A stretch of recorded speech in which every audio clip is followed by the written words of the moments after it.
गुरु पूर्णिमा की सभी बंधुओं को ढेर सारी शुभकामनाएं।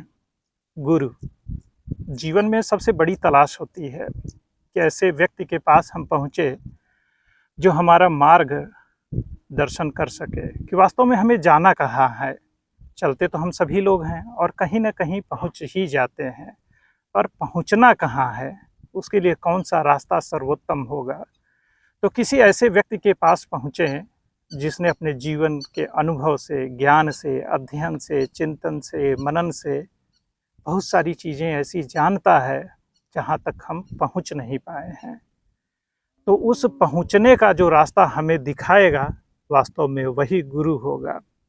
हमारे यहाँ दीक्षा की परंपरा है कि जब हम गुरु के पास जाते हैं और गुरु को इस बात का भान हो जाता है कि आप मेरे शिष्य बनना चाहते हैं और हम गुरु के चरणों में खुद को समर्पित कर देते हैं, तब गुरु हमें अपना शिष्य स्वीकार कर लेता है। और वहीं दीक्षा की एक परंपरा शुरू होती है जहाँ गुरु एक मंत्र देता है कि तुम्हें इसका जाप करना है।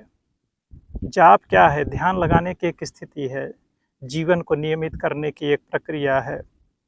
आपके जीवन में कौन गुरु होगा, इसे आप ही को तय करना है। आप क्या खोज रहे हैं? धन खोज रहे हैं, बल खोज रहे हैं, ज्ञान खोज रहे हैं, क्या खोज रहे हैं? हमारी परंपरा तो सिर्फ खोजने की है और खोजते खोजते खुद खो जाना। बहुत सारी ऐसी चीज़ें हम खोजने में लगे रहते हैं जो वास्तव में मिल ही नहीं सकती, या होती हैं या नहीं होती हैं, उसको भी ठीक से कहा नहीं जा सकता है।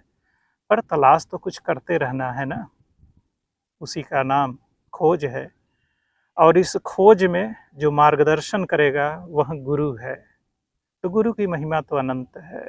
हमारी परंपरा में तो ईश्वर और गुरु अगर दोनों खड़े हों तो सबसे पहले चरण वंदन गुरु का ही करना है, क्योंकि गुरु के मार्गदर्शन से ही हम ईश्वर की तरफ प्रस्थान करते हैं। तो हमें ऐसा गुरु चाहिए जो सशरीर हो, जो हमें उपलब्ध हो, जो हमें सुन सके, हमें डांट सके, हमें समझा सके। हमारे जीवन में वैसे हमारी पहला गुरु जो होता है या होती हैं, हमारी माँ होती है, क्योंकि सबसे पहले अगर हम किसी से मिलते हैं तो माँ से मिलते हैं। तो हमारी जो गुरु परंपरा में है, उसमें गुरु माता का सबसे ज़्यादा महत्व होता है। तो हमारी जो जननी है वह हमारी सबसे बड़ी गुरु होती है। उसके बाद पिता, फिर परिवार, फिर पड़ोस, फिर समाज। उसके बाद जीवन यात्रा शुरू हो जाती है कि जीवन में और क्या पाना है और क्या रह गया है। उसके लिए फिर अपनी समझ और ज्ञान के आधार पर फिर किसी को ढूंढना होता है।